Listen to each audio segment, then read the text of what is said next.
Bonjour. Notre texte du jour nous conduit dans l'épître de Paul aux Corinthiens, au chapitre 13 et le verset 4. L'amour est patient, l'amour rend service. Il n'est pas jaloux, il ne se vante pas, il ne se gonfle pas d'orgueil. L'amour est patient. Il s'agit là de la patience avec les gens, plutôt que la patience avec les circonstances. La patience de l'homme ou de la femme qui pourrait se venger ou imposer une rétribution à l'autre, mais qui ne le font pas. Ils sont lents à la colère et patientes. Cette même patience dont Dieu fait preuve à notre égard, lent à la colère et riche en bonté. Une telle patience n'est pas un signe de faiblesse, mais de force. Jésus n'a-t-il pas été patient avec Pierre? L'immaturité de Pierre aurait fait craquer plus d'un pasteur et plus d'un frère ou une sœur. Jésus patiente, car il sait que viendra le jour où Pierre prêchera devant une grande foule et que sa prédication touchera le cœur de beaucoup. L'amour rend service. Il est bon, bon pour l'autre, même celui qui ne pense pas comme toi, celui qui ne loue pas comme toi. Il est tellement facile de se déchirer pour des problèmes de point de vue.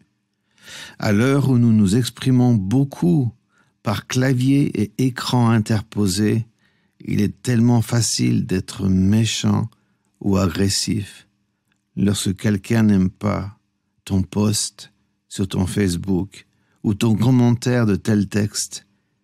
Mais l'amour rend service, l'amour est bon, l'amour est plein de douceur. L'amour n'est pas jaloux. Il y a au moins deux formes de jalousie. Convoiter, vouloir ce que l'autre a, mais il y a aussi la jalousie qui fait que tu veux empêcher l'autre d'avoir quelque chose et même détruire cette chose avant qu'il ne puisse l'obtenir. Les frères de Joseph ne supportaient pas ces visions et l'enferment dans une citerne pour que ces visions meurent et vont jusqu'à mentir à leur père Jacob en lui ramenant la tunique que lui-même avait donnée à Joseph. Il l'avait tachée de sang. L'amour ne se vante pas. Lorsque tu fais quelque chose qui prouve ton amour, laisse les autres découvrir ton cœur aimant. On retrouve cette même pensée lorsqu'il est question du jeûne ou de l'offrande. N'affiche pas ta spiritualité. N'affiche pas l'amour que tu as pour les autres, mais laisse ta bonne réputation te précéder. L'amour ne se gonfle pas d'orgueil. L'apôtre Paul dit ceci dans 1 Corinthiens 4. « Car qui est-ce qui te distingue? Qu'as-tu que tu n'aies reçu?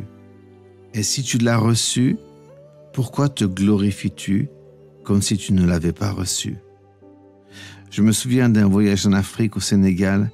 Je suis passé devant un vendeur de rue. Il vendait toutes sortes d'instruments à percussion. Il a vu que j'étais intéressé par un magnifique djembé. Il a commencé à jouer pour me montrer la sonorité de l'instrument. J'étais à ses yeux un touriste qui allait ramener un djembé du Sénégal et s'en servir comme une petite table pour poser un pot de fleurs. Il m'a demandé en souriant si je voulais l'essayer.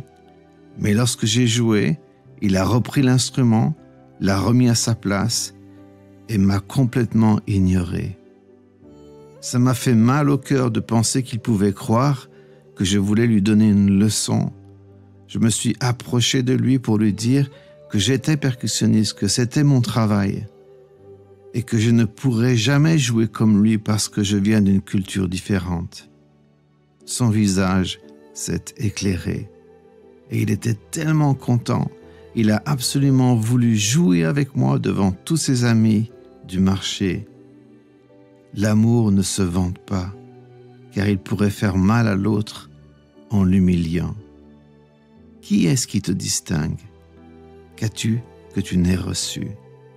Tout vient du Seigneur. Ne te vante pas comme si tu étais l'auteur de ton talent. Rends plutôt grâce à celui qui donne les talents aux hommes et apprends à apprécier les talents de ceux qui sont autour de toi. Et aime-les en leur faisant remarquer combien ils sont talentueux. Sois béni, mon frère, ma sœur. Aime de toutes tes forces et par des gestes et des paroles concrètes. Commence aujourd'hui.